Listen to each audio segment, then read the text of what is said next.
அனைவருக்கும் வணக்கம்.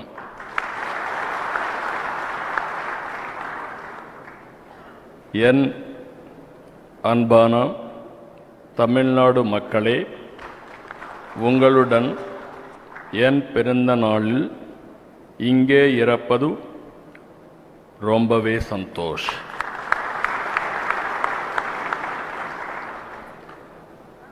மாற்றத்தை கொண்டு வர வேண்டும் என்ற ஆர்வம் உங்களிடம் தெரிகிறது. கவலை படாதீங்க, இன்னும் 15th days மட்டும்தான். తమిళ్ నేర్చుకోవాలని కానీ కొంత సమయం వల్ల నేర్చుకోలేకపోతున్నాం. నేను తమిళ్, ఇంగ్లీష్, కొంతవరకు తెలుగు కూడా మాట్లాడతాను. ఇక్కడ చాలామంది ఫాలో అవుతారు. తమిళనాడు అంటేనే ద్రవిడ సంస్కృతికి మూలం. పల్లవ, చోళ, పాండ్య వంటి రాజవంశాలన్నీ పాలించిన గొప్ప చరిత్ర ఈ నేలది. ఇక్కడ ఆచారాలు, అలవాట్లు ఎప్పటికీ ప్రత్యేకం. తమిళం అంటేనే అత్యంత ప్రాచీన భాషల్లో ఒకటి. మీ భాషాభిమానం గురించి ప్రపంచం మొత్తానికి తెలుసు. మీ అంతలా తల్లి భాషను ప్రేమించేవారు లేరనడంలో అతిశయోక్తి లేదు. మీరందరికీ ఆదర్శం. బ్రిటిష్ పాలనలోనే తమిళనాడు ఒక ప్రత్యేక స్థానం ఉంది. సౌత్ ఇండియా మొత్తం మెడ్రాస్ ప్రెసిడెన్సీ కేంద్రంగా, తర్వాతనే స్వాతంత్రం వచ్చిన తర్వాత మొట్టమొదటిసారి భాషా ప్రయుక్త రాష్ట్రాలకు పొట్టి శ్రీరాములు గారు ఇక్కడి నుంచే నాంది పలికిన విషయం కూడా మనం గుర్తుపెట్టుకోవాలి. అదే మరి ఒకప్పుడు సంపదకు కేంద్రం తమిళనాడు. స్వాతంత్రం వచ్చిన తర్వాత భారతదేశ అభివృద్ధిలో తమిళనాడు ఎంతో గొప్ప పాత్ర పోషించింది. ఎన్నో పరిశ్రమలు, వాణిజ్యానికి తమిళ గడ్డ పేరుగాంచింది. కోయంబత్తూర్ ఈరోజు మాట్లాడడం కాదు, ఒకప్పుడు దక్షిణ భారతదేశంలో ఇండస్ట్రీకి కేంద్రంగా ఎప్పుడో బ్రహ్మాండంగా రాణించిన ప్రదేశం ఈ కోయంబత్తూర్ అని చెప్పి కూడా నేను మీకు తెలియజేస్తున్నా. తమిళ ప్రజలంటేనే క్రమశిక్షణ, పట్టుదల, కష్టపడే మనస్తత్వం, తెలివితేటలు. ఇదే తమిళ సోదరుల సక్సెస్ సీక్రెట్. ఏ రంగంలో చూసినా, ఏ దేశంలో చూసినా తమిళనాడు నుంచి తమిళుల యొక్క విజయాలే కనిపిస్తాయి. అత్యంత ప్రాచీన నాగరికతల్లో తమిళనాడు ఒకటి. ఎన్నో సాంస్కృతిక దాడుల్ని, యుద్ధాలను తట్టుకుని నిలిచింది. ఎందరో పుణ్యాత్ములు, ప్రముఖులు తమిళనాడు నుంచే జన్మనిచ్చింది. కన్నగి, తిరువళ్ళవార్, కంబన్, సుబ్రహ్మణ్య భారతి, సివి రామన్, సర్వేపల్లి రాధాకృష్ణన్, శ్రీనివాస రామానుజన్, అబ్దుల్ కలాం, స్వామినాథన్ లాంటి మహానుభావులు ఇక్కడి నుంచే వచ్చారు. నాకు కూడా ఎన్డీఏ గవర్నమెంట్లో అబ్దుల్ కలాం లాంటి దేశభక్తుడిని రాష్ట్రపతి చేసుకోగలిగా ఉంటే, ఆ రోజు నేను కూడా ఒక పాత్ర పోషించగలిగానంటే అది నా అదృష్టంగా భావిస్తున్నా. ఇక్కడ ఉన్నన్ని ప్రాచీన ఆలయాలు ఎక్కడా లేవు. సాంస్కృతిక ప్రదేశాలున్నాయి. పర్యాటక కేంద్రాలు మరెక్కడా ఇంత లేవు.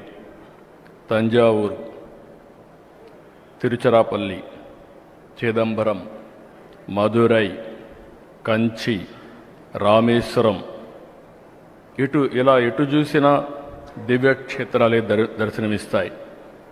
అరుణాచల శివుణ్ణి చూసేందుకు ఆంధ్రప్రదేశ్ మొత్తం వస్తూ ఉంటారు ఇక్కడికి. అది ఒక ఆనవాయితీగా ముందుకు పోతున్నాం.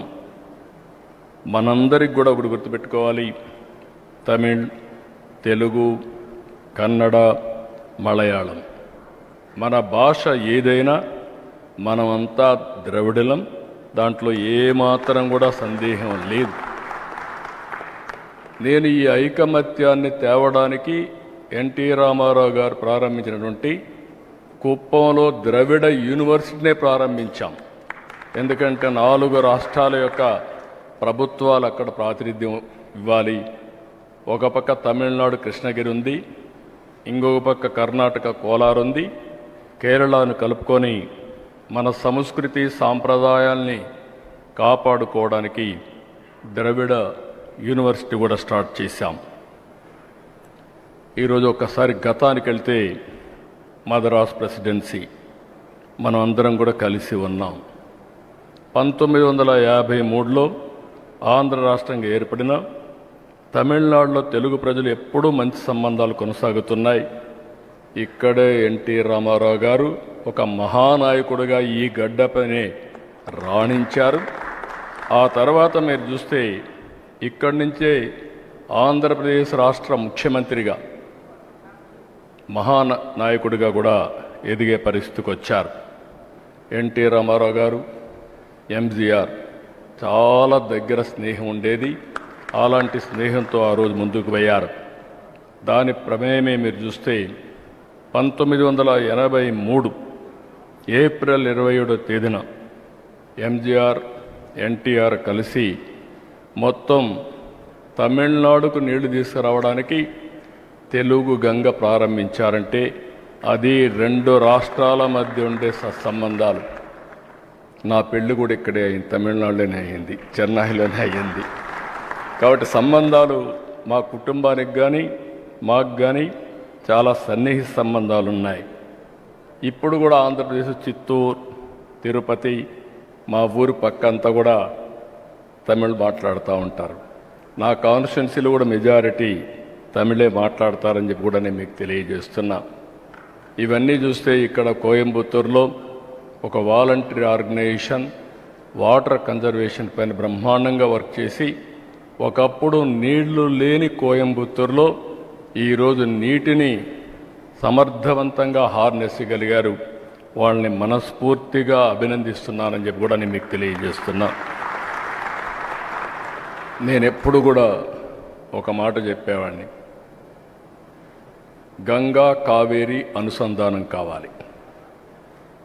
ఈరోజు నేషనల్ హైవేస్ ఏ విధంగా అయితే అనుసంధానం చేశామో అదేవిధంగా గంగా కావేరి అనుసంధానం చేస్తే ఈ దేశానికి నీటి భద్రత వస్తుంది. అది తమిళనాడుకు కూడా శ్రీరామ రక్షగా ఉంటుందని మరొక్కసారి మీ అందరికీ తెలియజేస్తున్నా. ఈరోజు ప్రధానమంత్రి నరేంద్ర మోడీ గారు ఆయన ఒకటే ఆలోచిస్తున్నారు, ముందు ఇంట్రా రివర్ లింకేజ్ చేయండి, తర్వాత ఇంటర్ లింకేజ్ ఆఫ్ రివర్ చేద్దామని చెప్పి చాలా స్పష్టంగా ఉన్నారు. భవిష్యత్తులో అన్నీ కుదిరితే గోదావరి, కృష్ణా, కావేరి నదుల అనుసంధానం మొదటి ఫేజ్లో చేసి మళ్ళా తమిళనాడుకు నీళ్ళిచ్చే అవకాశం వస్తుంది. అది సాధ్యం కావాలంటే ఒక్క నరేంద్ర మోడీ గారి ద్వారానే సాధ్యమని మరొకసారి మీ అందరికీ విజ్ఞప్తి చేస్తున్నా. సంస్కృతి సాంప్రదాయాల్లోనే కాదు, నిత్య చైతన్యంలోనూ మీకు మీరే సాటి. దేశంలో తమకు ఎదురు లేదని విర్రవీగిన కాంగ్రెస్ని 1967లోనే మెడలు వంచిన సత్తా మీది. కానీ ఇప్పుడు రాజకీయం మారింది. కాంగ్రెస్కు వ్యతిరేకంగా అన్నాదురై డిఎంకే పార్టీ పెడితే ఇప్పుడు స్టాలిన్ నాయకత్వంలో డిఎంకే అదే కాంగ్రెస్తో ఎన్నికల్లో పనిచేస్తూ ఉంది. శ్రీలంకలో తమిళ కష్టాలకు కాంగ్రెస్, డిఎంకేనే కారణం అనే విషయం నేను వేరుగా చెప్పవలసిన అవసరం లేదు.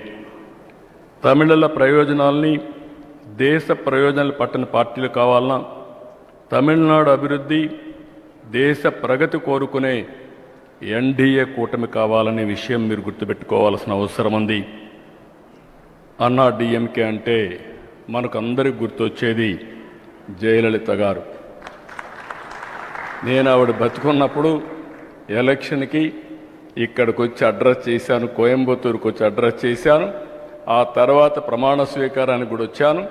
తప్పకుండా ఈరోజు చెప్తున్నా, మళ్ళీ గెలిచేది ఏడీఎంకేనే, అదే మరిగా ఎన్డీఏ, బీజేపీ, ఏడీఎంకే కూటమి తప్పకుండా గెలవాలి.